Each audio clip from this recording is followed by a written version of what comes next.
Oh my God, wouldn't you know it? We are back at it again. It's episode number 37 of Brothering Around / Gimmick Bag, the fabulous four horse peoples. Back at it again. I thought you were gonna like Freebirds or something. Oh, we could be the Freebirds, but who's okay?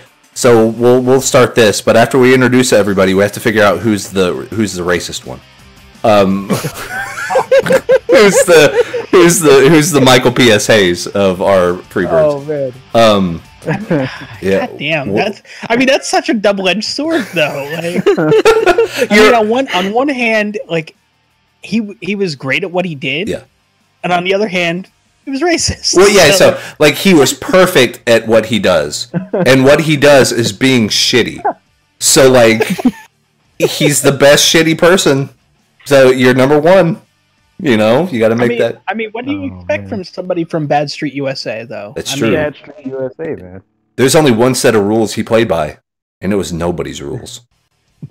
You know what I'm saying? But I'm Wes Gardner. I'm your host, Mr. Comedy the Hobo. Over there, we got the man, the luchador, the myth, the outlaw, I'm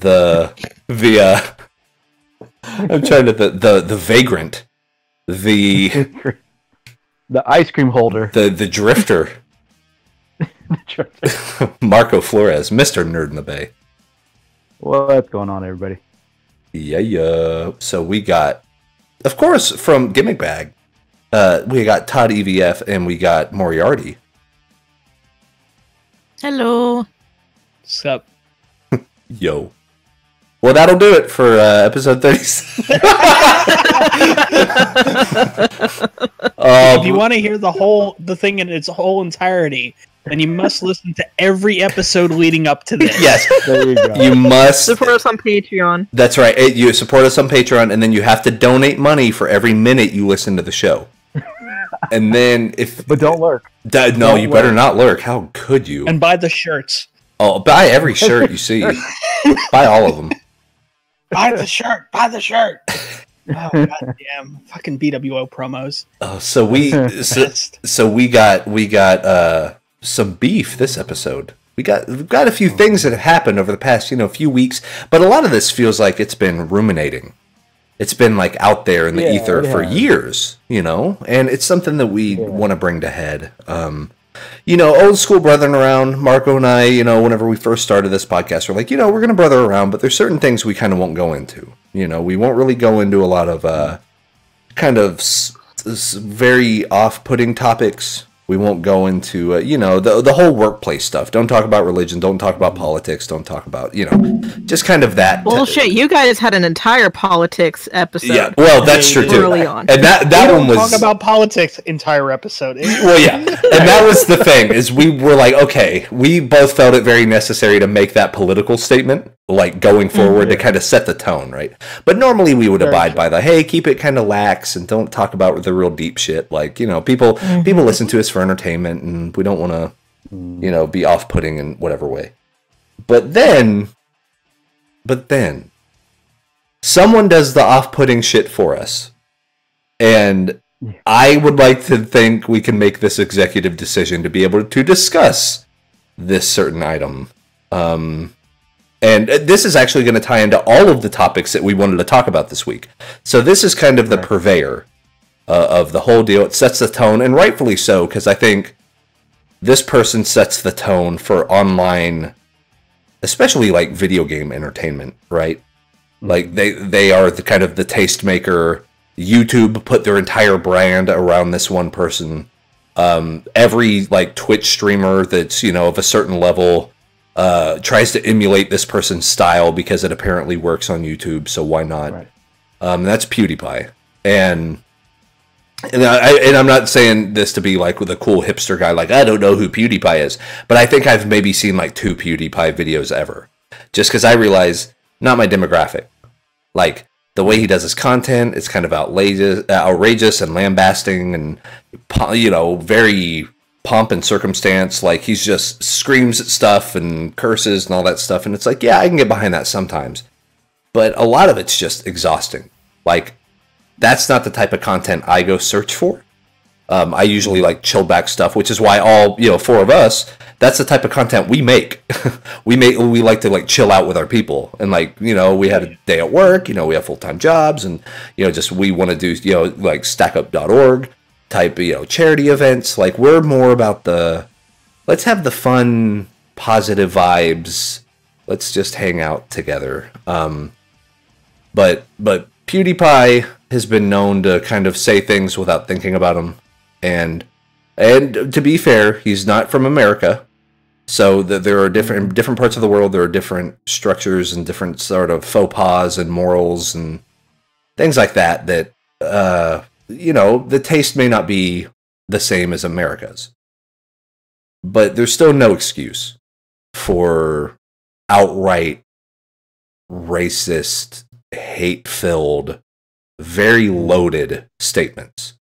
You know what I mean? And for those that don't know, well, you probably do, but those that don't know, PewDiePie, casually said the N-word, and then later, like, apologized, like, oh, ain't I a stinker?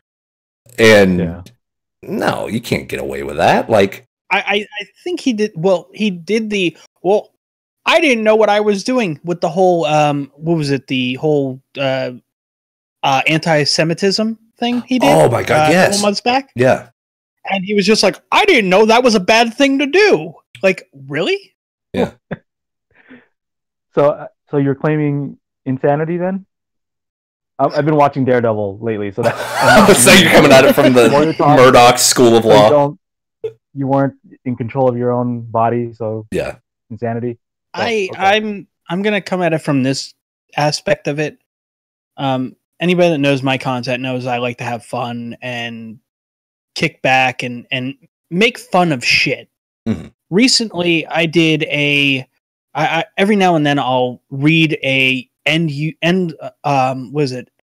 user license agreement live, and I'll read the entire fucking thing. And I just did one for Fortnite, and there's some scary shit in there, but whatever.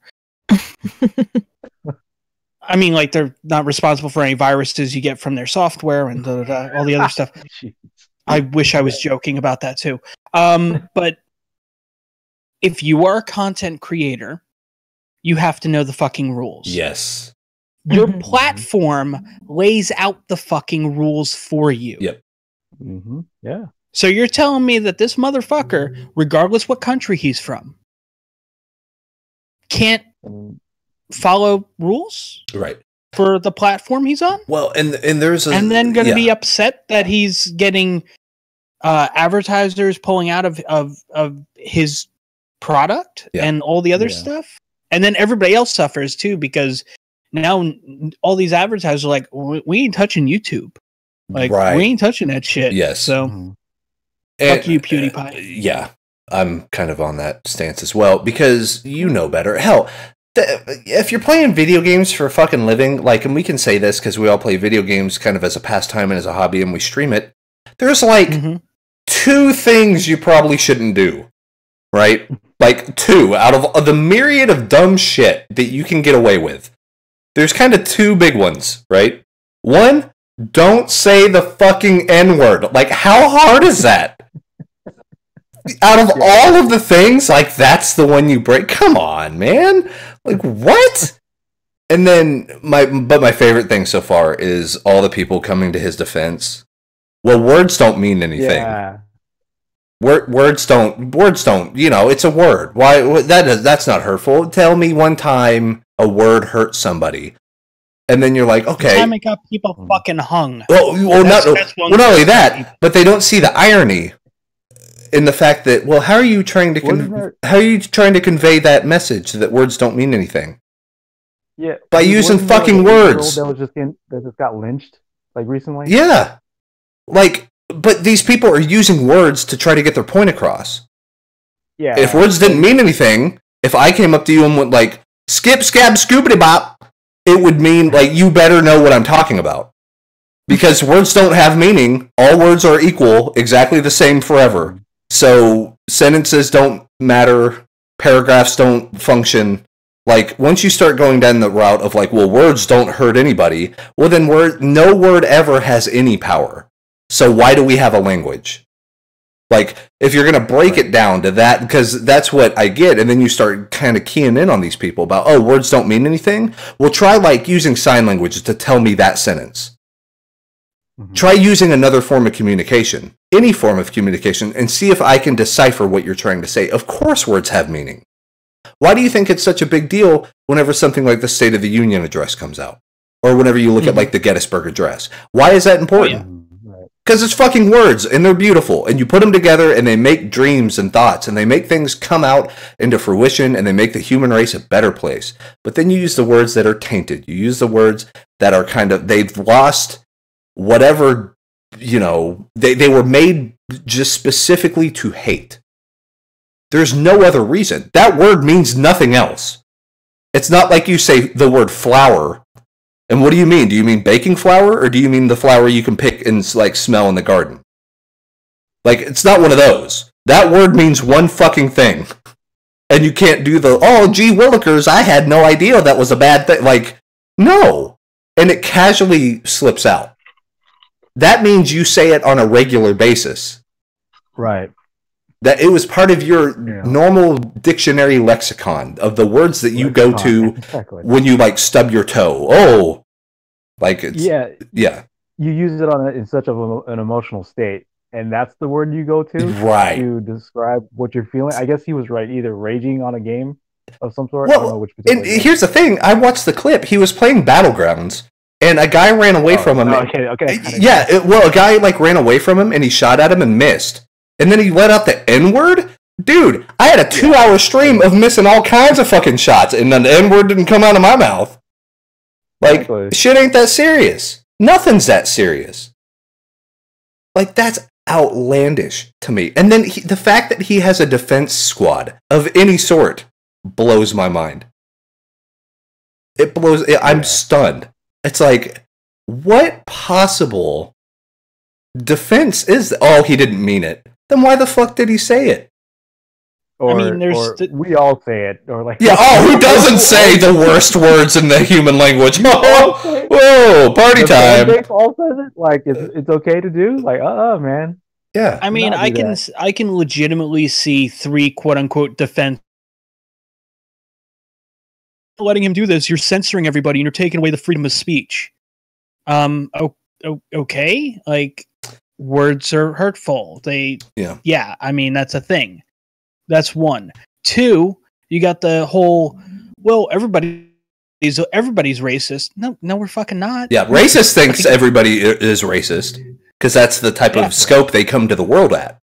Yeah, and then the third one is, well, where he's from, that's probably an everyday thing. Like, right? What the fuck? Where? What? Like, no, he's not from Mars. Like, he didn't. Like, yeah. Well, and that's the kind of argument they used when he did his whole death to Jews thing. Yeah. Beginning of the year, like. Yeah. Like, and whoops, I didn't know I couldn't say that. Oh, jolly willikers. Oh dear. Yep. And then his fucking apology video for that was, people were upset over the fact that I said something and I had no idea that it meant what it meant. Are you fucking kidding me? Yeah. First off, that itself, you want to talk about this adpocalypse shit we were kind of talking about before we started. That's what kicked that motherfucker off. And that's what we're going to get to. Yeah, absolutely. Yeah. And it's one of those deals that, and it always makes me laugh when people bring up the free speech argument. And the reason why is they don't understand what the First Amendment is.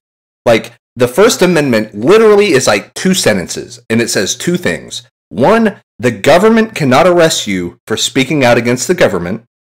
And number 2, there is no national religion. That's it. Mm-hmm. That's all the First Amendment says. It doesn't say you can say racist shit and not have consequences. It doesn't say you're allowed to be an asshole and get offended when other people get offended because you're a fucking moron. It says nothing about that stuff. It doesn't say that advertisers aren't allowed to pull their shit whenever you're a shitty human being. It literally just says you can't get arrested for speaking against the government and there's no national religion. The end. So they're like, my First Amendment rights. Well, are you trying to make a new national religion? Like, what do you mean your First Amendment right? Like, read the fucking First Amendment and come back to me. Yeah. Yeah, I mean, like, yeah. I just kind of posted that, and I mean, yeah, where's and peacefully assemble, you know? Yeah, yeah. They can't abridge the freedom of speech. I mean, like, whatever. Yeah, like that's the thing. But yeah, it's you are allowed to have your opinion. It doesn't mean that you're right. Like that's exactly. That's it. I mean, and maybe he lives such an insane reality of being like a multi-billionaire from fucking playing, you know, DayZ or whatever, or Minecraft. Okay, here's the deal. We'll go off on this, but what's the deal with Minecraft attracting this type of shit? Like, what happened to Notch? What happened to that guy? That guy's fucking... That motherfucker's living next to Jay-Z. Oh, he's living next to Jay-Z and racist as fuck. Like, I don't know what it is, man. I guess it's like the poison apple. Like, you know, the Cinderella apple, or like which apple was it where they bite into it and they're like, oh my god, it's poison. Like, I bet that's what that is. Like, that's the alt-right right there. It's like, here's a fucking disgusting apple. Take a bite of it. Take a bite out of that shit. And then go be racist on an island somewhere. But yeah, like, that whole thing, that's so ridiculous. Like, you had no idea that word meant something, or like, oh, or my favorite apology, I'm sorry you were offended. Oh, fuck yeah. It's like, what is it that? I'm sorry you feel this way. Yeah. I mean, that's the apology I give when I drop, and I'll be honest, like, there's certain words I use which aren't really acceptable, but it's nowhere near as bad as any kind of sexist, homophobic, or racial slur. Right. I mean, like, we all have a couple that we couple words we keep in our back pocket just in case we need to. The $10 words is what we call them. Just those nice, just really poignant. Yeah. Like, oh yeah, just. Yeah. I mean, like, every now and then, I mean, somebody deserves for me to go and pull out a specific 4-letter. I think I know which one. I think I know which one. Probably. And you know what? At that point, I'll say, I'm sorry that you were offended by what I said, but I still feel the same way about what I just said. Oh. I mean, at that point, I'm like, it's just such an insincere apology of like, I'm sorry that you had a problem with what I said. Yeah. I'm stand by what I said, though. So you're right. Yeah. You were acting that way. I called you out on it. There you go. Yep. Problem solved. Done and done. Yep. Mm-hmm. Yep. Happy Mother's Day. Yep.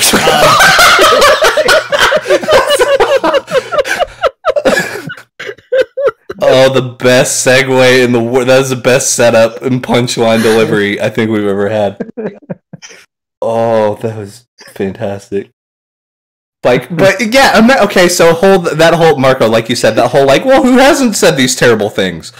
Imagine if that was handled any other way. Like, oh, of course I'd beat up old people. Like, who hasn't beaten up old people? And you're like, fucking me? I've never done that. Like, what's your problem? Like, oh, you haven't robbed from a liquor store? Well, what do you... Of course you've robbed. Haven't gone purging? Yeah. Who has not gone purging? You haven't murdered a family of 4? You're sitting here to tell me you haven't murdered people. Okay, sure. Yeah, like, it sounds insane. It sounds like the thoughts of a crazy person. But it's acceptable. Like, oh, well, it's funny, like, these are the same people that are very much like, well, I need proof. I need proof that, you know, you're just saying these accusations that he's a racist. I need proof. He says nothing but racist things and then did a death to all Jews thing. Like, yeah, kind of don't need any more proof. But they're like, no, but besides that, it's like that old joke, like, well, besides that, Mrs. Lincoln, how was the play? Like, you look at it and you're like, besides every racist thing he's ever said, what has he really done that's racist? Right? And you're like, fucking saying all that racist shit. That's probably what he did to be racist. Like, you know, yeah. It's like, yeah, sorry your husband died by being shot in the fucking head at this play, Mrs. Lincoln. But hey, how'd you like the play? Like, no. No, yeah, fuck. Exactly. The play sucked. My husband got shot in the fucking head. Like, you're missing the point. Oh, but that's just one of those things I kept seeing on it, and I was like, man. Yeah, we'll see what happens to PewDiePie from here. And here's the thing: I don't think anything's going to happen, and I think that's the most tragic shit of all. He's gonna. What's going to happen is YouTube's going to continue to be demonetized. He's going to have his own shit, so it's no big deal for him, but everybody else is going to fucking suffer. That's what's going to happen. Oh, yeah. That's what happened initially, and it's been continuing.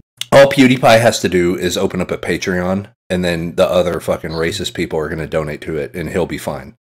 But that's the thing. Yeah, like, once again, he's not considering consequences of his actions. Not only in saying, oh, these words could be hurtful to people because they are very hurtful words, but now this entire platform where a lot of people make a livelihood is now going to completely change because of his fucking lack of foresight. And because he just couldn't contain himself on doing something douchey. And now an entire, like, billion-dollar company has to completely change the way it does business. Like, what does that say? It means he has no sense of reality. There's a certain responsibility you have as a creator. And, yeah, it's unbelievable. Like, it's staggering. So you mentioned PewDiePie and Patreon, right? Yeah. Here's his Patreon page. Oh. Uh-oh. Content removed. Interesting. Good. Wow. Yeah. Good for not complying with Patreon community guidelines. Good. Well, ain't that some shit? There you go. Good on you, Patreon. Yeah. Oh yeah, PewDiePie is not the brother. Not a good brother. Oh, fucking not a good. Yeah, absolutely. You know what, Bobby Flay, you're back in the Good Brothers. Like, I'm so upset with PewDiePie that, like, because putting those two on the same list is super unfair. Like, I think Bobby Flay is just kind of like full of himself, and like that's not a crime. Right, that's not a crime. Oh, I'm like doing a pivot, a 180 on the Bobby Flay thing. Like, yeah, him and I not seeing eye to eye. But the not a good brother list should probably just be a Hall of Fame for fucking like PewDiePies of the world. PewDiePie, you know what I'm saying? So on Gimmick Bag, I nominated Randy Pitchford because of the way he was. Yeah, and you know what? I'm rescinding that nomination because of PewDiePie. Oh, wow. And here's the deal. Randy Pitchford got in trouble with like sex or like this. What was it? It was like sexual assault stuff. Oh, was it? Oh, then he's back on the fucking list. I think so. There we go. Well, I think back in the day, he's had a few run-ins with that type of stuff. But yeah, like little run-ins with secretaries and yeah, something like that. Because I think someone pressed charges after they left Gearbox. Whenever Gearbox was first a thing. Oh, for the sexual harassment and all the other stuff. Yeah. Yeah, sexual harassment. My mistake. Yeah. Well, no, still, I mean, like I typed in sexual assault, Randy Pitchford, and stuff popped up. So okay, yeah. Meh. Yeah. What the fuck is it about? Let's all make a pact right now to never start making video games. Or like, or like get super famous on YouTube because something happens. Yeah. There's a lost in translation moment to where you go from like rational, decent, empathizing human being to like not that, you know. You're sentient bag of shit. Yeah. Basically, is what you become. You know, you're way into the microscope. So yeah, I mean, you're a public figure. You're a public figure. Yeah, they should just know better, but they don't. So, you know, but like you said, Todd, we're all just going to suffer for it, and but that's exactly what's going to happen. But that leads us in to basically the YouTube adpocalypse. Is Marco did an awesome video which I saw today. Kind of just a quick like 6 or 7 minute long. One of your opinions. We got those videos where you talk about it. Like some of your videos got flagged. About 30 of mine did. Oh really? Yeah. Oh yeah. Oh wow. Okay. But it's weird because so basically to set this up, so YouTube is starting to really throw the hammer down with its automatic bot scripting system as far as like removing monetization and pulling ad support for specific videos that meet certain criteria. And right now, the big trend that we've seen is anything that they consider too violent is what they're going after. So like Mortal Kombat is one you mentioned, Marco. Like pro wrestling in general. Yeah. They got through that, the what culture thing. They had to go through a whole deal about like pulling stuff. I will say that it seems like you can actually request a review of the specific videos, but the stipulation to get it manually reviewed is that it has to have over 1,000 views in 7 days. Jeez. Yeah, I'm not there. I'm not there. Yeah, now arguably on like, let's just take what culture, Wrestling with Regret, Going in Raw, those people, that happens. Like they can hit that like within the first 10 minutes. Yeah. Mm-hmm. So it's no big deal getting that shit reviewed. But I mean, you deal with somebody like you, Marco, who does a video, and I mean it's great content, but because the way the fucking YouTube algorithm works, where if you don't upload like 4 times a day for 5 years, you're buried. Yeah, right. Yep. It's like, what the fuck? Yeah. And like, and you're getting, I mean, and we're getting like, all of us are getting decent hits. We're getting like 200-300 hits a video, like over the 7 day. So it's not that, you know, it has 1 or 2 views. I mean, we definitely have, I know for a fact I have a few of those videos on my channel that get like less than 10 views, but I'm like, that wouldn't make money anyway. So now I live and learn. But, you know, a few hundred here and there, and then you get maybe one that's 1,000. You know, you get up there and like, but they're kind of sprinkled in. But yeah, for channels like us, well, congrats. Now we gotta we have to almost, this might be, and this is what I want to kind of discuss with you guys, because I wonder if you guys think the same way I do. I wonder if this is YouTube's way of being like, no shirt, no shoes, no service. Like, YouTube wants to be the home of this type of video. And if you are not this type of video, we don't want you on our service. It seems to be a big like video blog. Like, and shit, and I can tell you guys that my fucking unboxing videos, the most popular shit on my channel. I was like, do you guys know how hard I work on those West versus backlogs? Like, those things take hundreds of hours, like the editing and capturing and narration and all that stuff. Like, I do an unboxing. Maybe I think I should start doing the unboxings of the Slam Crates again, because I still get those. Yeah, and I mean, an unboxing video, it takes 3 minutes to open the box, 5 minutes to talk about it. You do some cut edits, and it's up within the hour. And what's this edits? Yeah, I don't edit shit. This stream of consciousness. Like, do a one shot. Fuck it. Yeah. Open the box. There we go. The Bill O'Reilly method. Address. What else? Yeah, and I mean, but maybe that's what YouTube's trying to go for. Maybe they don't want video game content on YouTube anymore. Maybe they don't want like more violent type stuff. Maybe they don't want like even like certain period pieces, like dramas, are getting flagged because it's like quote unquote inappropriate. And you're like, okay, you're telling me this like freaking Emily Bronte adapted story is like somehow too risque for YouTube? Like, really? Where they talk about going to fancy dress balls and like who's courting who, but that's the stuff that's really pushing the envelope. It's like, get out of here. There's no way. Like, I'm thinking that they are just trying to really propel 1 or 2 types of videos on YouTube, and that's it.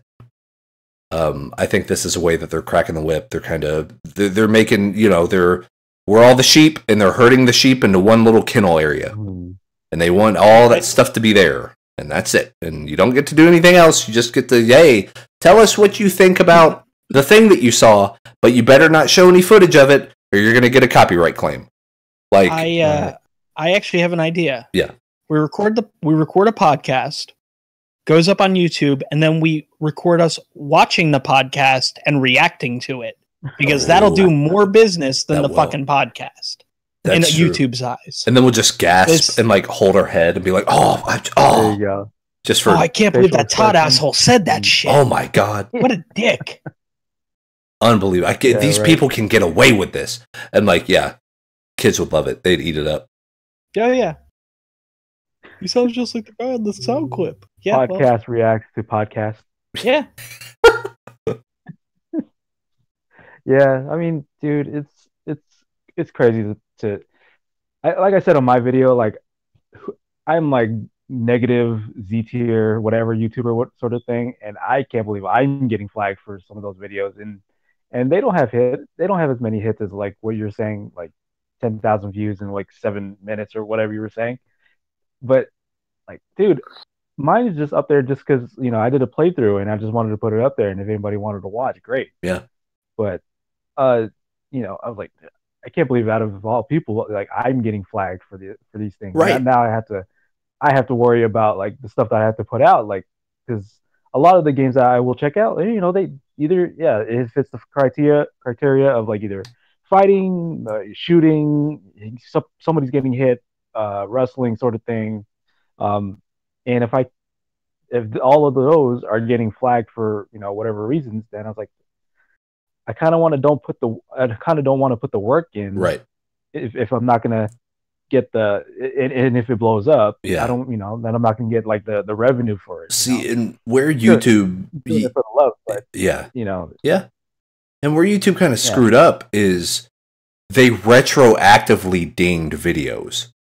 Yeah. So like a video you put up, like you said, Marco, you did a Let's Play, 3 years ago. Well, now that's flagged and you can't earn revenue. And it's like, well, of course, now that video, since it's 3 years old, is probably not going to get 1,000 hits in 7 days. So now it's just in the ether, like, here's content I made back before you had these dumbass rules. Mm-hmm. And now you're still punishing me for following the rules before. Right. That's where it gets wishy-washy. That would be like Twitch banning your channel, Wes, because you did Yandere Sim before it got banned. Yeah, right, exactly. Right. Exactly. That is legitimately the way I see that. Yeah, that's true. That's absolutely true. And you bet that's exactly why Twitch doesn't do that shit. Like, they understand the principle of like, oh, well, no, at the time, and let me check the date, and that was before we banned it, and, they're smart enough to have people to actually go in and look at that stuff. But with this, they just turn the bot on, then it goes crawling through YouTube, and then search my minions. Yes, you fly, you fools. Like, and then they have all the deals going on, and it's just weird.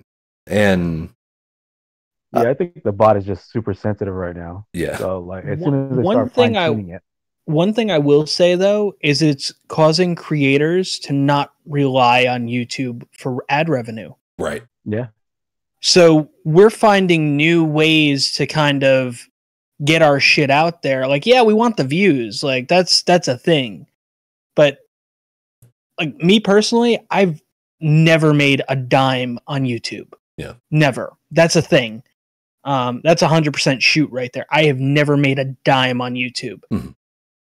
I always find I've always thought outside the box in that sense, where it's just like, well, I could do that, or I can go and do this and blah blah blah, and I can talk to this company and da da da, all the other shit. I mean, there's things I can do. Yeah. I'd much rather get free shit than get ad revenue. True story. Absolutely. Yeah. Because you're going to get stuff that's worth the value of what you would have got paid. There's an ongoing joke right now to where somebody will go up on the YouTube support forums and be like, I only made $4 this month.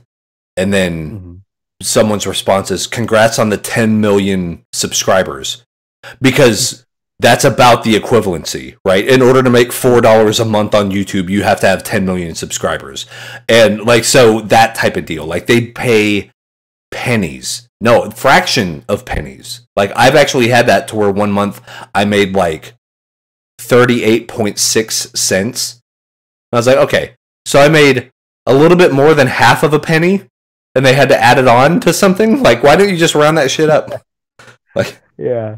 It's just bizarre. It kind of made me think, what's worse, like the YouTube like revenue of ads, or the amount of hours of like streaming you have to do just to make enough of whatever. Yeah. Oh, I'll tell you, Twitch pays out like candy compared to YouTube. Yeah. Really? I mean, genuinely, because you have to think about this. Even if, okay, so to get $2.50 a month on YouTube, oh man, how many views would you have to get? I need to do that math, but probably something around over the course of all of your videos, it would have to be completely watched. Let's just round it to an even number. Let's say 25,000 views across all of your videos across a month will get you $2.50. We'll keep that math kind of easy. So, you know, if there's, 50,000 views, then you get $5 or, and it goes up exponentially like that. You could just have the first stream of your month and then somebody's sub renewal hits and you just made $2.50 in 30 minutes. Yep. And that's it. I mean, it's just the luck of the draw. It really is. And that's kind of what you see the incentive is. So like you said, Todd, you find more creative ways to get revenue, either revenue in regards to money or revenue in regards to product. And that's why I bet Patreon is licking their chops right now because they're like, oh, what's that dear YouTuber that's trying to make their way? You're having issues getting your stuff funded? Well, come on and open up a Patreon with us.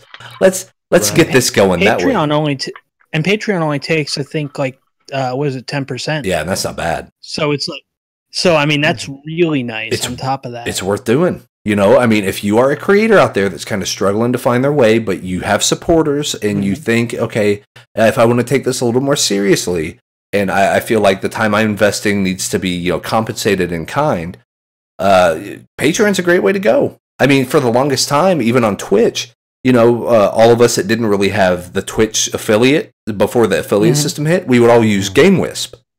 And GameWisp was kind of like Patreon for Twitch. It was set up specifically with like sub brackets and all this other stuff. And so, yeah, there are features out there. And, thankfully, all of us have been lucky enough to have a fan base that values or that sees intrinsic value in what we do. And they want to compensate. And they're so cool about like, they're not like let's set you up with exposure. They're like, no, we appreciate what you do. Here's some money. Yeah. And that's it's still the coolest thing in the world. And now arguably some of us, and I'm not going to mention any names because I'm basically talking about myself here, decide to go overboard and set up a shop and just fucking like every couple weeks, it's like, here's 6 new designs. Like, I mean, that's it, man. The beauty of it though, and like, once again, this is a shoot. One person buys a shirt, that's $4. Bingo. Right there. At the same time, you're letting those creative juices flow. So like it's kind of like paying in itself. Sort of. Sure, you would like the money, but you're getting your jimmies rustled in a sense because you have all these ideas and you want to put it on a shirt and then boom. Sure. Arguably, a lot of my designs though are the same thing, just palette swapped. So all good, man. Hey, I grew up on like Street Fighter 2 Championship editions where there was all 6 colors. Exactly. I was about to say, Capcom made a career out of palette swap. So you're fine. You are par for the course, my friend. You are all good, dude. Here's 46 different color combinations you can get on this one design. There you go. And then what's really great is whenever you would play the video games and it's like, wait, haven't I fought this enemy before? But now he's red. But now the red one, but the boss is a blue one, and we just made the pixels like twice as big. So now he's twice the size in blue. But it's like, this is the same fucking sprite. I promise you, it's the same sprite. And we live in a day and age where like hyper fighting games or like team based games like Marvel vs. Capcom Infinite or like King of Fighters, all those team based games. Players actually prefer to be color coordinated rather than like just pick the character that they want to win with. Right. I mean, unless you're in that level, but they want to make sure that every single their character is the same color coordinate that they like. Yeah.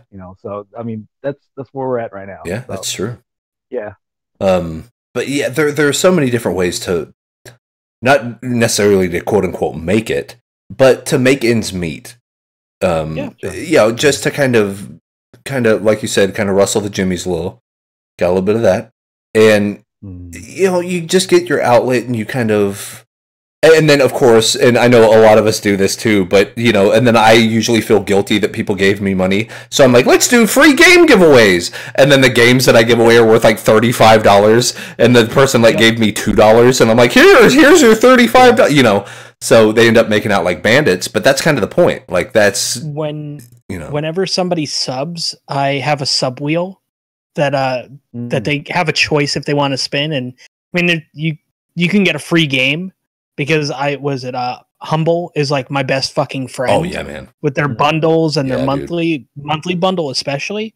I mean, you get some decent shit in there. Yeah, you do. Just like, I'm like, you get this one here. You can choose which game you want from the prize closet. Yeah. Otherwise, I'm just handing you whatever fucking game I first pull. I go, you got this? Nope, you got it now. There you go. Bingo. Yeah. Or you can get. You can get a shirt, or you can even choose the fucking content I'm gonna do. I mean, that's the kind of rewards you can get. Yeah. But it's all about trying to be like, hey, here's value because you're giving me $250. Yes. Yeah. You know? And they work hard for that money, man. So it's like, hey, if it's our job to reward that incentive, and incentivize it. Get it going. But so to wrap that up, you know, still fuck PewDiePie. Because he ruined that whole ad shit for us. So thanks, Dick. Yeah. Right. But then this kind of ties into another thing, and like Moriarty, you can speak on this. I know you like retweeted this. I think that's what I saw on the Twitter feed. But this is actually something that's been happening in Twitch a lot, and I once again, surprise, I kind of have a tirade to go on about it. But there's a bigger rise in like blaming women who show cleavage on, you know, whether it's intentional or not. Because, you know, we can all agree there's some people that try to, if they got it, they work it. And, like, you know what? Who are we to judge? But we can see what's going on. But then there's, like, just, you know, women being comfortable playing games. And then these douchebags come in there. Oh, you're a booby streamer. They come into chat. How dare you? You show your cleavage. And now it makes it harder for me to get my fucking viewers. Because now I'm competing with a booby streamer. Like, oh, my God. Like, fucking hell. Like, so, I mean, okay, and you, and Moriarty, you are absolutely qualified to speak on this, being a female on Twitch. Being a girl on Twitch, it's a different rodeo. It's a whole, so, I mean, talk a little bit about, like, some of that pressure, and, like, do you ever feel that weird vibe of, like, you know, because I know a lot of times you don't have a cam on, and does that help with that type of stuff, or... You know, have you noticed, you know, I get 5 times the amount of viewers if my camera's on, but then if it's not, you know, no one wants to hang out. Like, have you noticed anything like that? I've actually never streamed with my cam on before, ever. Yeah. And honestly, it's because of what the majority of female streamers have done. Yeah. Just like not talking about, like, you know, it's hot out, I'm going to wear a tank top because, you know, it's really warm. And, you know, my cleavage will show who gives a shit. Yeah. But, you know, you have the streamers like CaseyTron, for example. Right. And it's shit like that, that, you know, I don't want to be mixed up in. Sure. Or seem like I'm portraying myself as, like, you know, this type of streamer. Yeah. So that's basically why I keep the cam off, to kind of keep away, you know, that kind of vibe. And those kind of people from coming in. Yeah, and being in your chat, it seems, I mean, your chat's always been like super friendly and civil, and you know what I mean? Like, I've never seen any issues, or and it's funny because I mean, with someone like CaseyTron, you know, I know we're probably gonna have a lot of viewers that are like, how dare you judge any of those streamers? Blah blah blah, whatever. So, but the thing with CaseyTron's logo is a remodified Brazzers logo. So it's like, come on now. Like, if you're that dense to not see what this is, I think it's all a work anyway. I think it's a gimmick because she knows she gets the rise out of people. And you know what? God bless. At a certain level, like, if you want to piss off 12-year-olds, go for it. Like, that's great by me. You know what I mean? But I do really feel that way about, let the market sort itself out. Like, sure, they can have, you know, if they're a quote-unquote booby streamer, and they're like, oh, I'm just you know, like Todd, you said before we got started, if they're on their ChatterBait normally, and then they're on Twitch stuff on the side. If they end up sucking at games and they end up not being very productive and not very entertaining, no one's really going to watch them.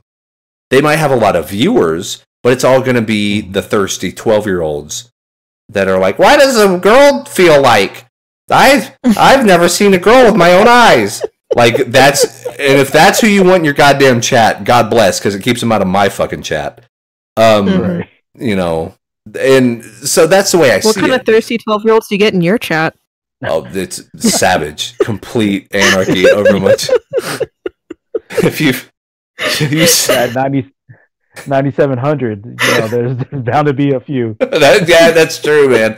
God, we were close to 10K for a while, and some of the characters we would get in that fucking chat. Oh my God. So yeah, but I would think great. It keeps the people that we don't necessarily want in our chat. It keeps them occupied, But here's the deal: all the people kind of talking about, well, they're making it so much harder to get famous on Twitch. If it weren't for all the booby streamers, then I would be really successful. It's like, yeah, okay. Yeah, exactly. It's all right, Haas. Let's talk about this for a minute, because number one, shit streamer says you're not successful because you fucking suck. Like that. Let's just call a spade a spade. Let's dial it in. Keep it 100. Keep it 100, because you gotta. If you're blaming everybody else for your failures, you're never gonna grow. You got to look at what's working, what's not, what can I improve on, and it could be like Moriarty. You just got a new mic, and it's one of those things. You do podcasts, you're like, what? My first mic sounded good, but I think it could sound better. That could be the next little step. It's a thing that I take this very seriously. I want to take that next little step, and my audio quality, since I don't use a cam, should probably be on point. That's exactly what you do. You step by step it. Because that's what I did. At first I had one monitor, and I was like, using open broadcast software in a game at the same time is really dumb. So then I was like, I need a second monitor. So then I get the second monitor, and I was like, well, now I have a microphone. I need a microphone. So I use the one on my headset, and then I sound like a helicopter pilot. So then I'm like, I need to get another microphone. So I buy like some $9 microphone from eBay, and then I get it, and I'm like, yeah, this mic's okay, but it's not very loud. It doesn't pick up my voice very well. So maybe I need a better microphone. And, you just start solving these problems. And then before you know it, you walk in and your room's like lit up like a neon street corner. And like, I got webcams fucking everywhere. I got like crane and mounts and shit. And like, oh my God, it looks like a studio whenever you walk in here. But it's all because you're solving problems. And, but the people that are always complaining about, all these other people do this and they get the easy way out. Do yourself a favor, get super drunk, and then watch one of their streams, because you need to be drunk before you watch them. They are terrible. They are like, you just hear the sound of them breathing into the microphone for 35 minutes, and then like, if you say hi in chat, they don't even have a chat window open, so they have no idea you said anything. Like, they'll like just blast you with they'll just talk your ear off. Oh yeah. How are you doing today? Oh, I hope you had a great day today. Be sure to like and subscribe, and I got a Patreon over there if you want to give me some money, and I have a. Don't forget my Amazon wish list. Yeah, I got it right here, and if you look in the bottom part, it shows the links to all that, and you're like, oh Jesus Christ, like. It's like you just visited someone at an insane asylum, and I can really use those 2 cases of pasta sauce. Yeah, get the Virgil meat sauce. Like, be sure to. And you're like, oh my God, this is terrible. But the thing is, there's a lot of those, and some of them learn, they get better, they learn to chill out a little bit, not try to hustle money all the time, because you can also tell who's in it for the money. Because you want to know the only thing on their about panel. Donate, yeah. Click this button. It's my PayPal. You can, it takes credit cards too. So whatever you want. Like, yeah, get out of here. Yeah. You could see them, but they have the nerve. Well, if it weren't for all these other, people streaming on Twitch, I would be very successful. like everybody else. Yeah. Oh, all these other people that beat me to it. But, you know, if it was just me, I'd be great.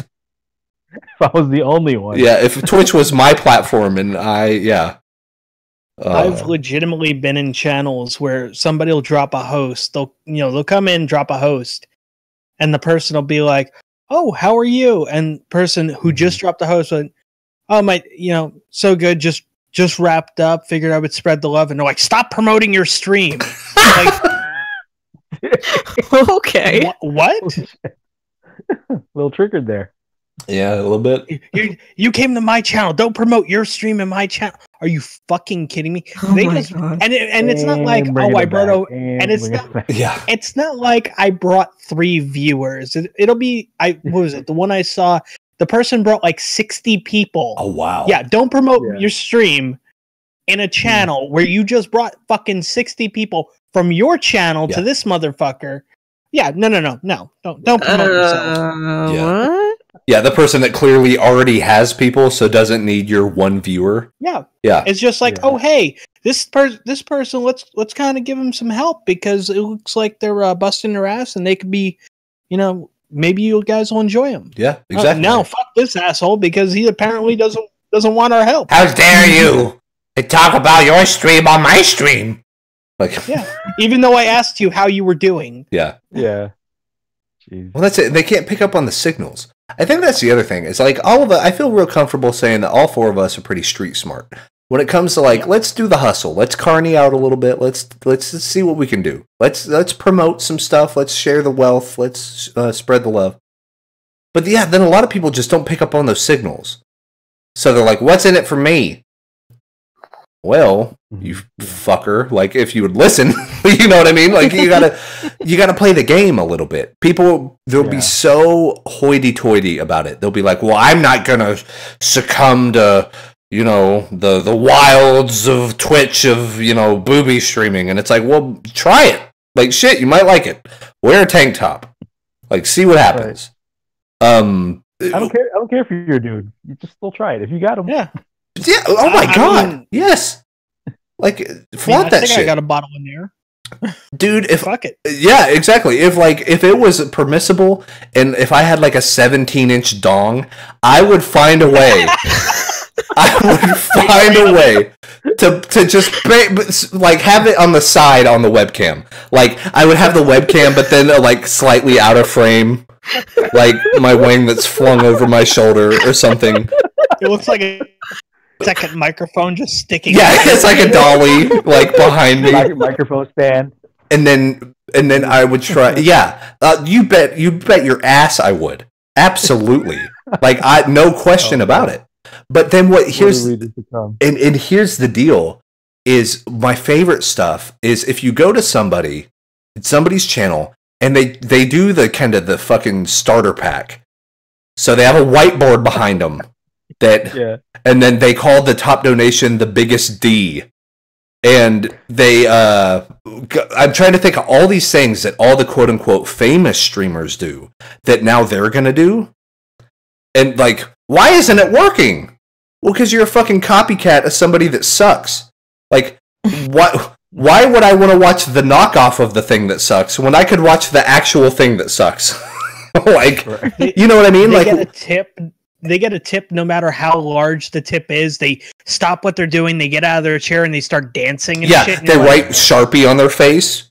Like, yeah. Oh, that's how Soda Poppin' got famous.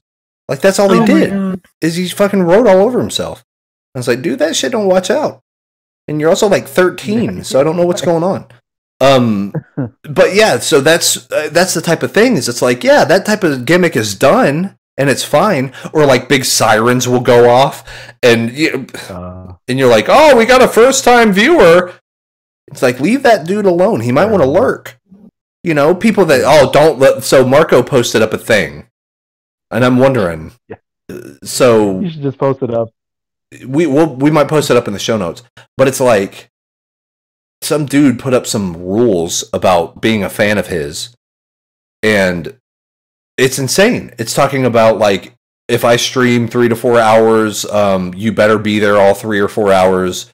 If I post I am live, finish streaming. yeah, like if I post I'm live, don't like or retweet them, actually like go out and promote my stream. Like, this guy's insane.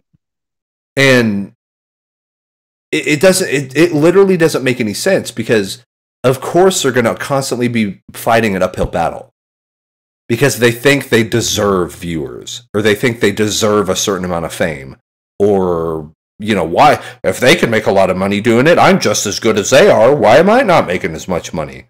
Well, because maybe you're not as good as they are. Like, that's a realistic thing you got to think about. And you got to always push yourself and be like, okay, how can I get better? How can I improve at my hobby that I am passionate about? And the best way, and maybe you guys can chime in on this too, the best way I found to get more viewers, to get better, like, chat people, is to not give a shit about any of it. Just play your game, just do your thing, just have a blast. I've had great streams where 0 people watched. Oh, I've had great stream, and I know it was great because it made me laugh while it was happening. And I was like, what the fuck is this? But then somebody going back and seeing that YouTube archive might see it and then laugh and want to join the next live stream to see something like that happen again. So you're constantly in promo mode. You constantly have to be. You have to be selling it. And you have to be selling the experience that you want. So if you're running around and putting lasers on and like hitting, you know, sirens and trying to mess with people who are trying to lurk, the other amateur mistake is they'll say no lurkers. Everyone in my chat should be chatting. We should never have lurkers. I love lurkers. Love it. Yeah. You want to know why? Because someone took the time out of their day to put me on in the background. Whatever they're going with, if they're doing chores, if they're doing, you know, laundry, like whatever's going on, they chose me to have in the background for their passive entertainment. Dude, I'm honored. Like, that's great. Yeah. Like, I don't need you to chat shit. Like, just the fact that you're watching is gift enough, in my opinion. You know, and it is true with chat, you get better streams, better engagement, all that stuff. Yeah. But it is what it is. If people just want to watch you, like I've been watching Todd's VODs at work. I have them on my Surface at work. I have it on loop. Like, I just have it, and sometimes I even have the tab muted on Firefox, but I have it up. You know, it's going. There you go. That's it. I mean, occasionally I pop in and I start making fun of past me, but you're like, who's this guy? Show me your boobs. So you became a time splitter, is what you're saying. Right. I end up watching the VODs, and I'm just sitting there going, be more entertaining, just play the fucking game. I end up being that asshole in chat that's just like, what are you doing? Like, what was it? One of them was one of the TOS EULA readings, and I'm just like, just hit A. You don't need to read this shit. Just play the fucking game. And I did this for like maybe 20 minutes. I mean, now does that chat get archived? No, it doesn't. But like, if that did, that would be awesome. My bot was up for one of the things, so I ended up pulling some of it and I dropped it in my Discord. I'm actually gonna go and get that real quick because it was just some funny ass shit where I was just being a total dick, and oh my god, it was great. Where the fuck? Here it is. Good. Yeah, and like I've always thought about that. It's like, imagine, because all the kids coming in trying to think they're going to be the next Lyric or Soda Poppin' or whatever. Yeah. They already have one. There's already a Soda Poppin'. There's already a Lyric. Like, what are you trying to do? Like, it's not going to work. Whatever it is, it's not going to work because you're not being true to yourself. And because I can tell you what, it is exhausting to play a character. Why do you think big, famous, amazing movie stars only do like 2 films a year? Because it's fucking exhausting. They get paid a lot of money to be fictional people for basically an hour and a half runtime. You know, it takes like 3 or 4 weeks to film a movie, but they only do a few films a year because it's draining. Can you imagine working 300 days a year as a fucking character for a Twitch stream? Oh my god! I watched like I watch The Rock's Instagram. Yeah. And how he just goes back and forth between movies and between TV shows and doing like either SNL and such, and maybe do like a WWE appearance. Like, dude, I don't know how he. I mean, other than the fact that he has his own private jet, but I don't know how the fact that he has that sort of energy. Yeah. To be able to do all the things that he does in like the span of like a few months to a year. Yeah. Like he's a workhorse, super busy. And absolutely. Yeah, I absolutely respect that. I mean, and he still and he still trains. So I was going to say, just go back to the early 2000s, the late 90s, early 2000s, when you had Samuel L. Jackson doing like 6 movies a summer. Yeah, right. It was just like, you're like, how in the fuck are you doing this? Yeah. Jesus Christ. And it's hard work, man. It's super hard work. Yeah. So that's our biggest piece of advice, I guess, is like, just be yourself. Because there's only one Todd, there's only one Marco, there's only one Moriarty. You know what I mean? Like, you have your own gimmick. So you can get it, you can hone it, you can make it the best version of itself it can be. And then you're going to attract the type of people that are interested in you. Because you're not putting on a bit, you're not putting on a show. You're being yourself and you're providing content. And that's it. Like, it takes a lot of the stress out of the situation. Someone asked me on Twitter, what was it like, now that I have an affiliate, do I feel more stressed about making content? And the answer is no, I feel less stressed. Like, to me, now I have the sub button, so now I don't have to try to hustle to get a sub button. You know what I mean? Like, now I have that leverage. I can kind of play around with some ideas and stuff because we already got to the quote-unquote promised land. So it's like, now we just get to hang out and have fun. The only way it gets better is when they say, "Oh, hey, you have enough subs to be partnered." Yeah, that's the only point now, and that is in game. Like, there's no above that. Then you start getting maybe other partnerships like Origin PCs or Cloud, HyperX Cloud, or something like that. They start giving you the free swag and graphics cards and shit, and that's a whole other ball game. But like, yeah, as far as the Twitch part is concerned, getting a sub button is a huge deal, and then it just shows to Twitch that, yeah, you're worthy of, people like you enough that, yeah, if they want to sub to you, they can. And it's a powerful thing. But yeah, to me, it takes the stress completely out. I'm not worried about my Twitch stream, ever. I'm like, yeah, we're going to play a fun game. I don't know when or how or where it's going to be, but it'll be fun. And that's about as much as I think about it. But I think in a lot of ways that actually works and it's a benefit. Because it's not this really rehearsed, forced thing, Mm-hmm. Anyway, I just wanted to bring up the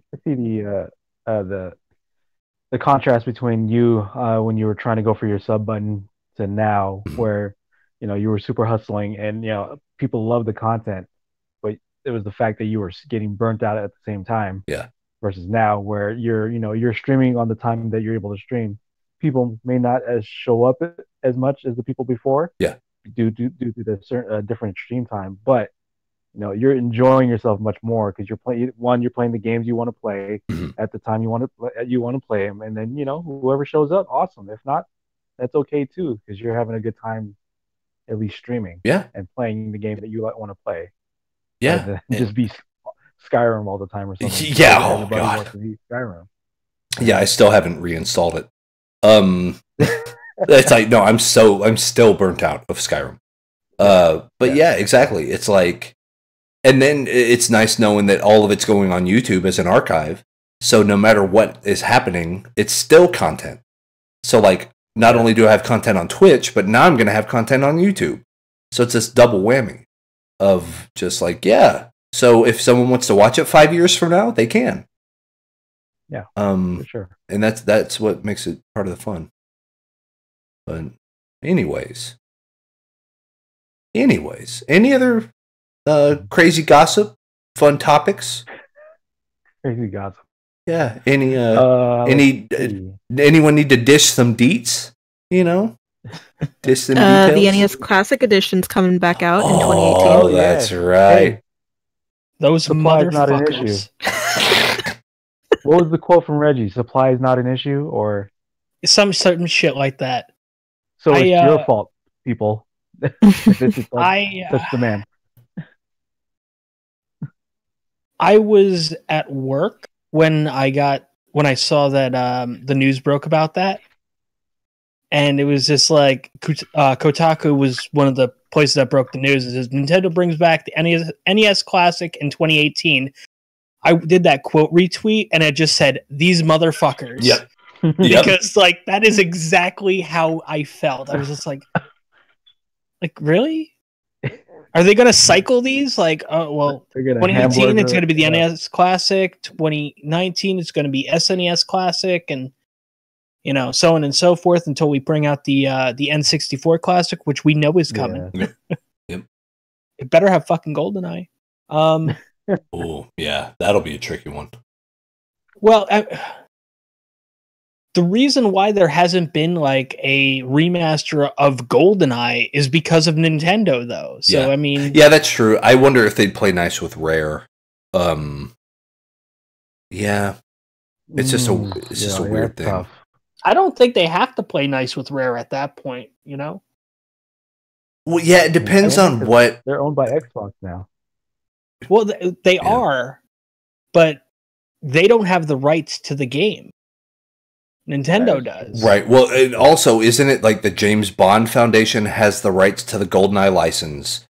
Nintendo has publishing rights to the game of GoldenEye. Yeah. And then Rare has distribution rights of the franchise of James Bond video games. So it's like this weird, like, stew of like bullshit. Like Double Dragon, everybody owns Double Dragon.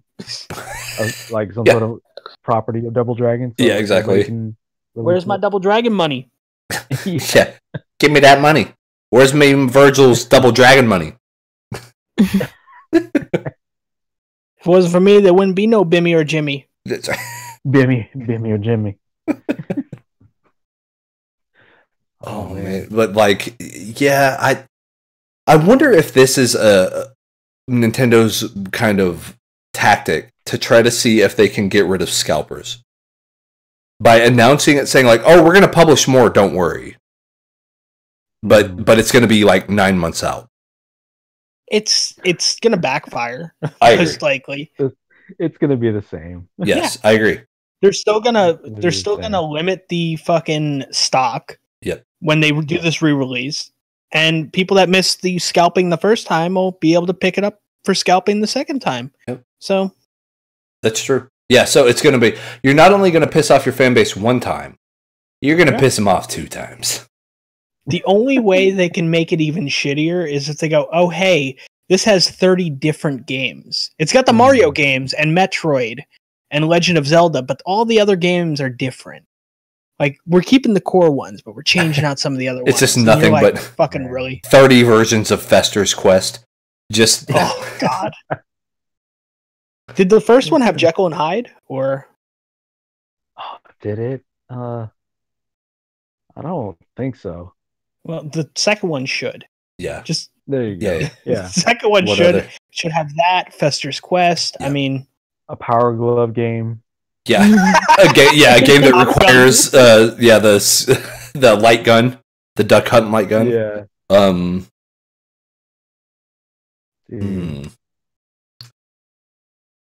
Track and field with the mat. Yeah. You have to go buy one of those old fucking mats. The mat. Or just have a DDR mat. Yeah. They can finagle their way to it. There were games that were exclusive to the North American and PAL version compared to the Famicom. Yeah, that's true. Didn't the Famicom version have like Final Fantasy 1 and or it's something different, or like Dragon Warrior 1? There was some like Solomon's Key. Okay. Final Fantasy 3. Okay. Yeah. Yeah, those are the 2 big gets. Like the other ones never really got localized, so Yeah, that's right. But we had Tecmo Bowl, which doesn't have the names of the players anymore. Punch Out, which doesn't have Mike Tyson anymore. Kid Icarus. Yeah, with featuring Mr. Dream. Yeah, Mr. Dream. Final Fantasy, Donkey Kong Jr., Castlevania 2, Simon's Quest, and Bubble Bobble. Bubble Bobble. Yeah, dude, Bubble Bobble is some good shit. Yeah. That's some dank game right there. But I mean, they could get rid of like Balloon Fight, Excite Bike, Galaga, Ice Climber, especially. They can get rid of that. Oh shit yeah, and put that's something else in horrible. And like, I don't know if people have played Kid Icarus lately, but that game is shit. It is. It is absolute poop from a butt. Like, that game is terrible. Yeah, and well, I would argue they'd keep Excite Bike. I know it's available on like every single platform that's ever existed, including like toasters. Yeah. But it's one of those NES games, man. It's like that kind of helped define the system, at least to me. If they made a version where it's all the Nintendo arcade versions of those games, I would be interested. Interesting, yeah. I can see that. The arcade version of Punch Out, where Yeah. little Maggie's all like it's the green outline, and I mean you can't have the second screen above you. Well, maybe you can, but yeah, that version of Punch Out or that version of Mario, sort of thing. I can't wait for them to do a Virtual Boy classic Oh with the gosh, whole fucking game library. All is- 19 games, yeah. Exactly. yeah. All 19. Here's 19 Wario games. Land, and here's Mortal Kombat. In eye Why is it bleeding red? black and red. Exactly. Yeah. Oh. Oh, I that got a would. question for you guys. Oh yeah, hmm Continuing on 20 questions. yeah. From the starting age of you going to an arcade, so like maybe age 10 or 11, what was your arcade pathway? What games did you go to when you went to the arcade? Oh, Or so the games that you remember? gotcha. So like, what was your roadmap? Like, whenever you went to the arcade, your what roadmap. did you hit Yeah. first? So Yeah. I always had to go and play Tekken 2, like always. Okay. So All right. Tekken 2, and I always had to play as King in Tekken 2. Mhm. And then I would move over to, if they had one of the Konami beat 'em up games, whether it was like The Simpsons, Yeah. Teenage Mutant Ninja Turtles, Yeah. like it would be one of those. I'm trying to think of like my Chuck E. Cheese experience. Like if Yeah. I'm going, like I'm getting serious, I'm writing shit down. Like where am I hitting up? So definitely Tekken 2 would be first. Then you got then you got one of the Konami beat 'em ups, and then probably Time Crisis. Okay. That would be not even necessarily like House of the Dead. I liked it fine on the ports, like the home ports, but I didn't play it a lot in the arcade. But I love to play Time Crisis in the arcade. Cool. Okay.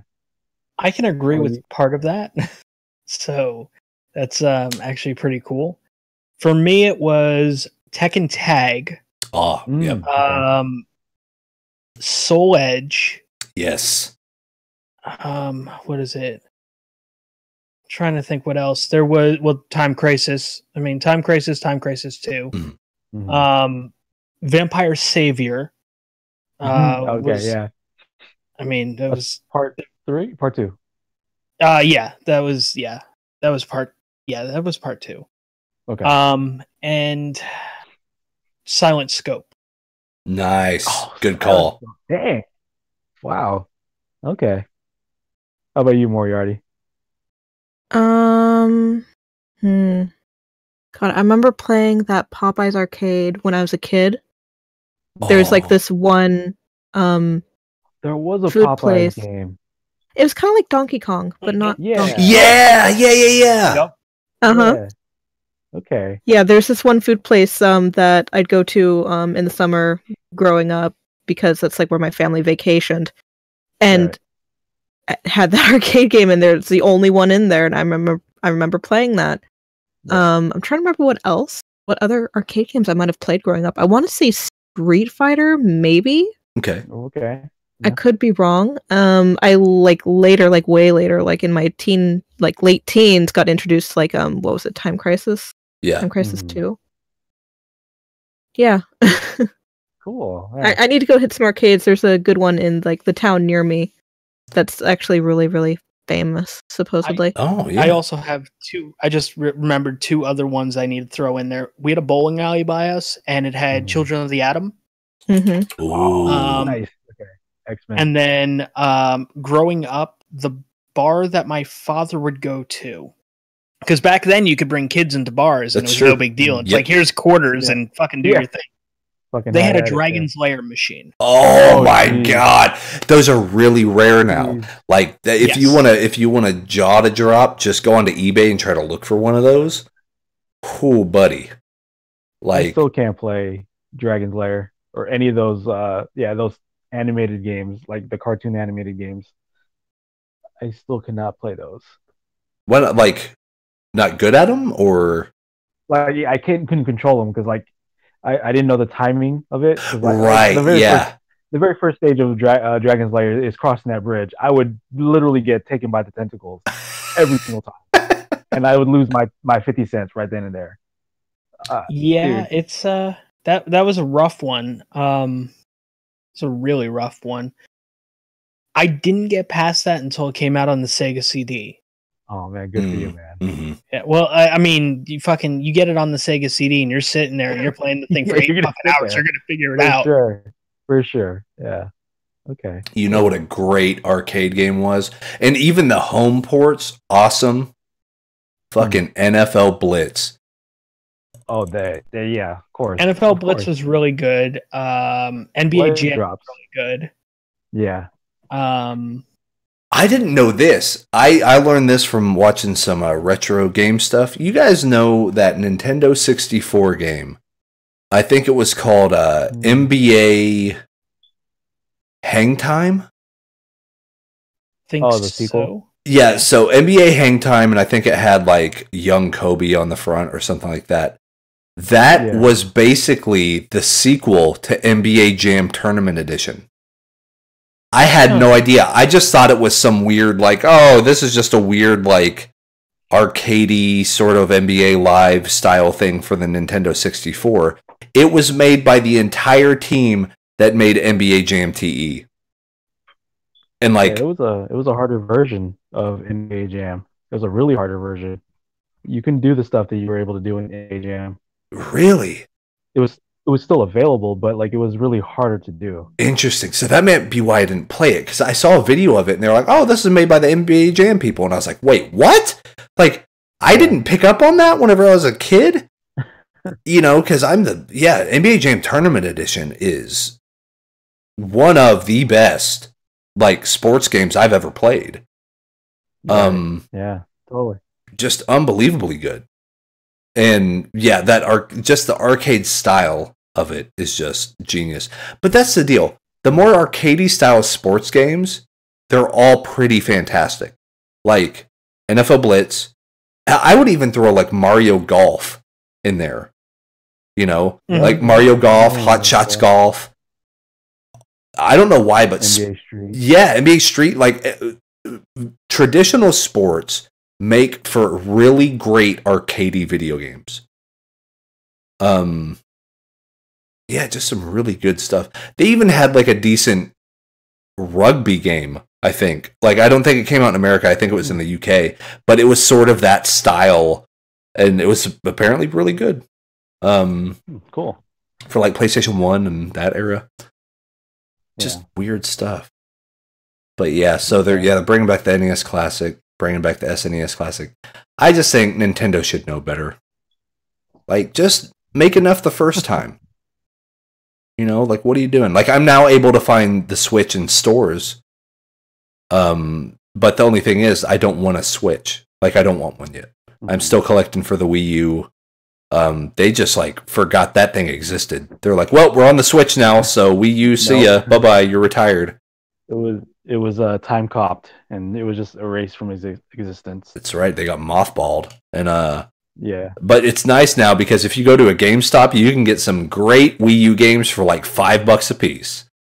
Oh, there you go. So that's what you do. You go and you get a big collection of them Awesome. real quick. That's I right. mean, it's the only time you get a fucking discount on Nintendo games, though. That's true. Whenever the system's dead, like Yeah. like legit. it has to be recently dead because after about 5 years, all those prices go right the fuck back up. That's true. Like, I'll tell you what, I said it in one of my retro videos, but it's like, now is the perfect time to collect for 360, to collect for PS3, and to collect for Wii U. Yeah. Yep. And even the Wii. Like a few, of course, there's games like The Last Story and Xenoblade that still retain their value pretty well, but all the other games are like $1. You go to like a thrift store, you can walk out of there with 30 Wii games for like $10. So if you're there just to collect in mass, like now's the perfect time to do it. But it's great. So if you get a lot of PS3 games right now, give it 5 or 6 years, those things are going to skyrocket in price. Because guess what? The kids that grew up as 5 and 6 year olds playing the PS3 as their system are going to be of age to be able to buy all these games again. So that's all that nostalgia kick is going to happen. We're going to be you guys may know. I'm not sure if listeners know, but I have an Xbox One, and I know with what they're planning to do with it, which is bringing backwards compatibility all the way back to the original Xbox. Mm-hmm. Those games are going to start going up in price. Yes, they will. Anytime. Absolutely. And now's the time to get in. Like, get in before they add the backwards compatibility to it. Mm-hmm. See, that's what I bought. I bought Chrome Hounds. Like, Chrome Hounds currently is not backwards compatible, but I'm like, I'm hoping against hope. That just, when it does. When it does, we're going to be ready. And I'm going to buy, like, Otogi. I'm going to buy, I'm going to buy, like, Mech Assault, the first one on Xbox. I'm going to buy Unreal Championship. And then Unreal Championship, the Leandry Chronicles, I think it's called. There's a lot of great original Xbox games. There's that Breakdown, I think it was called, that kind of first-person melee martial arts game that was like sci-fi. There's a lot of great stuff. You had, what is it? Brute Force was another decent. With the squad-based RPG. Yeah, the shark gun. Yeah, it was like a kind of a mercenary style game. Where you had a shark gun, and then you had a gun that turned the world upside down.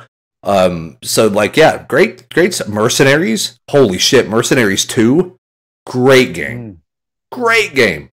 Something I was excited to see though is I was at Walmart and I saw a. You know how a lot of times the Xbox One games now say Xbox One, Xbox 360. Like it works, quote unquote, on the Xbox One, but it came out on 360 first. Skate 3. Yes. I'm going to buy that shit because Skate is hilarious and I want to stream it. And it's. I can actually probably save you a little bit on this. Unless you want the physical copy. EA Access on the Xbox One. That's part of the vaulted games. Like $5 a month, or I think it's like. I forget what it is per year on it. Yeah. It's like a massive discount on it. You get, basically, as long as you have a subscription, there's games you can play that are EA games from like, was it Dead Space is on there. The Dragon Age games are on there. Yeah. I mean, it's all the except for Andromeda, all the Mass Effect games. I mean, you got some pretty choice ones in there, both Titanfalls. But yeah, I mean, Skate's on there, and I was just like, oh shit, let me download that, and I still haven't fucking started it. So. Because I need to get it, because that's a great series, and like, I just want to be able to play it, and yeah, super good. But yeah, interesting times, for sure, to kind of wrap this all up. Nintendo's doing craziness. PewDiePie's a fucking moron. Like, things are happening all across the gaming spectrum. But I hope you guys had fun here on episode number 37 of Brothering Around. Be sure to catch us anywhere and everywhere. God, between the four of us, we have a crazy amount of reach on the old World Wide Web. It's interesting. We all got our Twitch. We all got our Twitter. Definitely go to the show notes. Go to comedytohobo.com. to check out all the links to everybody's streams. I think that's what I'm actually going to add is links to everybody's deals up on the main navigation bar on there. That way we're spreading the love all the time. And of course, we appreciate it. If you're listening to our YouTube archives, we thank you so much. But be sure to also subscribe on iTunes for all that hot content delivered to you. You don't even have to hit any buttons. It just downloads it automatically like a wizard. And then you get to listen to us talk shop, and, you know, brother around a little bit. But that has been our time. Great episode, guys. I love you all so much. I'm Wes Gardner, and on behalf of course, Mr. Marco Flores, Nerd in the Bay, Todd, EVF, and Moriarty Time, we bid you a fond adieu.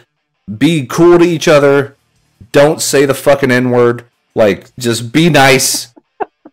You know, that's if you take the one hot tip, don't say the N-word. Don't do it.